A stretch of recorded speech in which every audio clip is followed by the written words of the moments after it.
हाँ जी बच्चों, जो नेक्स्ट टॉपिक है हमारे पास that is current density. Current density, ठीक है, इसको जे से डिनोट करते हैं और इसके ऊपर मैं वेक्टर का सिंबल भी लगाऊंगा। क्यों? क्योंकि ये एक वेक्टर क्वांटिटी है, it is a vector. Means इसकी डायरेक्शन भी होती है ना। डायरेक्शन तो करंट की भी होती है बट वो स्केलर है, बट करंट डेंसिटी जो है वो वेक्टर है। ठीक है, तो डिफाइन करते हैं इसको। कैसे डिफाइन करना है? लेट अस सपोज हमारे पास एक करंट कैरिंग कंडक्टर है, इसमें से करंट आई फ्लो कर रहा है इस डायरेक्शन में। अब जो करंट डेंसिटी है वो हम किसी भी पॉइंट पर डिफाइन कर सकते हैं। हम क्या करते हैं, हम वहां पर एक एरिया कंसिडर करते हैं। ऐसे यहां मैंने जैसे छोटा सा area of cross section consider कर लिया, दिस इज एरिया जिसका मैग्नीट्यूड ए के बराबर है। अगर मैं इस एरिया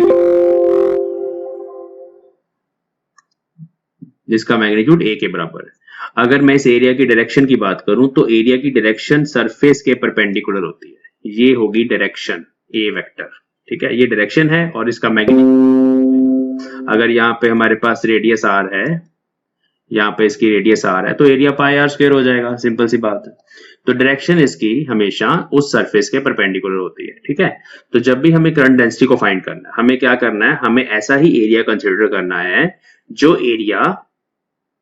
एरिया मींस ये वाला सरफेस करंट के परपेंडिकुलर हो। ठीक है, तो area should be normal to the flow of charge, area should be perpendicular to the flow of charge. देखो, अगर करंट इस तरफ चल रहा है तो फ्लो ऑफ चार्ज इधर होगा, इलेक्ट्रॉन्स का, है ना। इलेक्ट्रॉन्स ऑपोजिट डायरेक्शन में जाते हैं, इलेक्ट्रॉन्स इधर जा रहे हैं, करंट इधर जा रहा है सारा। तो यहाँ पर जो रिलेशन है जो ध्यान में रखनी है वो यही है कि यहाँ पर ये वाला सरफेस जो आप कंसिडर कर रहे हैं should be perpendicular to current. ठीक है, इस बात का ध्यान रखेंगे। अब सरफेस अगर करंट के परपेंडिकुलर है, मतलब A vector and I should be in same directions, same directions. ठीक है, तभी उसका सरफेस जो है वो करंट के परपेंडिकुलर होगा, तभी सरफेस परपेंडिकुलर होगा जब ए वेक्टर और current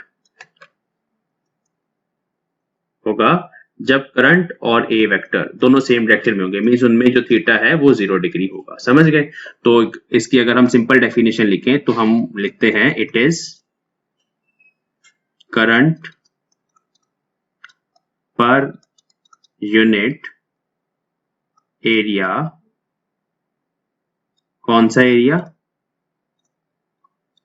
which is perpendicular to the direction of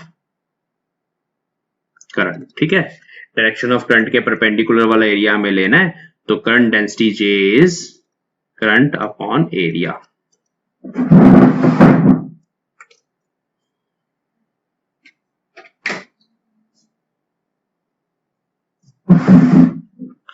current upon area. ठीक है, अगर हम इसके यूनिट की बात करें, यूनिट क्या होगा? SI unit.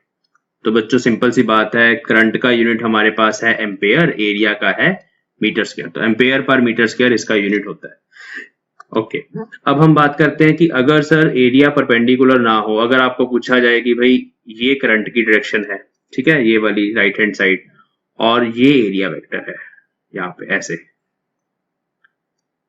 ये वाला सरफेस है। अगर सरफेस ये होगा बच्चे तो एरिया वेक्टर इसके परपेंडिकुलर इस डायरेक्शन में चला जाएगा। और क्वेश्चन में गिवन है कि एरिया वेक्टर और करंट में जो एंगल है वो हमारे पास थीटा है। तब आप क्या करेंगे, तब कैसे कैलकुलेट करेंगे? हमें तो वो एरिया लेना है जो करंट के परपेंडिकुलर हो, मींस हमें ये एरिया लेना है करंट के परपेंडिकुलर वाला। तो इसका मतलब है हम क्या करेंगे, हम इस ए वेक्टर का कंपोनेंट ले लेंगे along the direction of current. देखो, जैसे ए वेक्टर यहाँ पर करंट की डायरेक्शन के साथ थीटा एंगल बना रहा है, तो इसका मतलब है कि इस डायरेक्शन में हमारे पास आ जाएगा ए कॉस थीटा। समझ गए?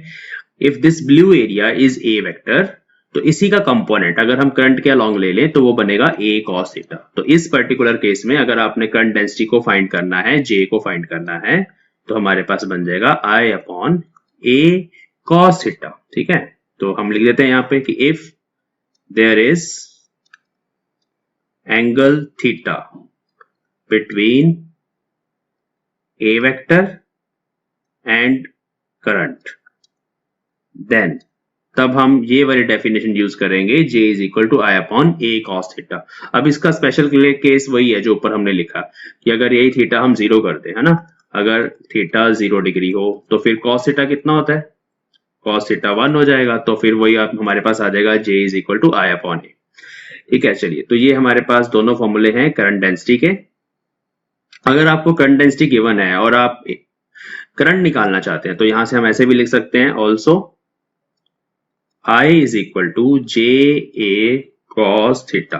अब इस एक्सप्रेशन में बच्चे ये भी वेक्टर है, ये भी वेक्टर है, और यहाँ पे कॉस थीटा भी आ रहा है, तो करंट को हम लिखते हैं जे डॉट ए, मतलब करंट डेंसिटी और एरिया वेक्टर, इन दोनों का डॉट प्रोडक्ट अगर हम कर दें तो हमें वहां पे करंट पता चलेगा।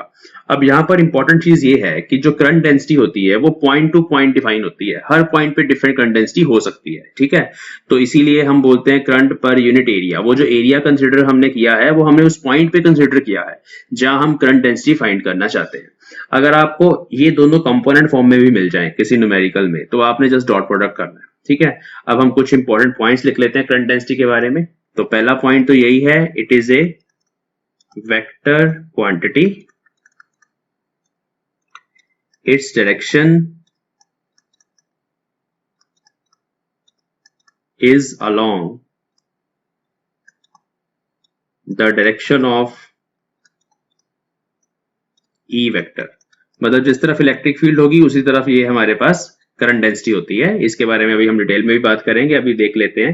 जैसे मान लो एक पर्टिकुलर पॉइंट है जहां आप करंट डेंसिटी निकाल लो, इस केस में अगर इलेक्ट्रिक फील्ड इस तरफ है तो करंट डेंसिटी की डायरेक्शन भी सेम होगी, जैसे कि इस कंडक्टर में हो रहा है। देखो, इस कंडक्टर में अगर हम बैटरी का पॉजिटिव यहां लगा दें, नेगेटिव यहां लगा दें, ठीक है, तभी तो ये इलेक्ट्रॉन जिस तरफ भाग रहे हैं पॉजिटिव की तरफ, और इसका मतलब है यहाँ पर इलेक्ट्रिक फील्ड सेटअप हो गई है। अब उस इलेक्ट्रिक फील्ड की डायरेक्शन किस तरफ होगी, पॉजिटिव टू नेगेटिव, इस तरफ होगी, है ना। तो ये है डायरेक्शन इलेक्ट्रिक फील्ड की। अब करंट डेंसिटी की डायरेक्शन भी सेम ही है, हर जगह जहां पर जो इलेक्ट्रिक फील्ड की डायरेक्शन है वही करंट डेंसिटी की डायरेक्शन है। ये पहली प्रॉपर्टी है। दूसरी करंट डेंसिटी के बारे में अगर हम बात करें तो it is a property of A point inside the current carrying conductor। ठीक है, तो पॉइंट की प्रॉपर्टी है, पूरे कंडक्टर की प्रॉपर्टी नहीं है। नेक्स्ट पॉइंट है हमारे पास यहां पे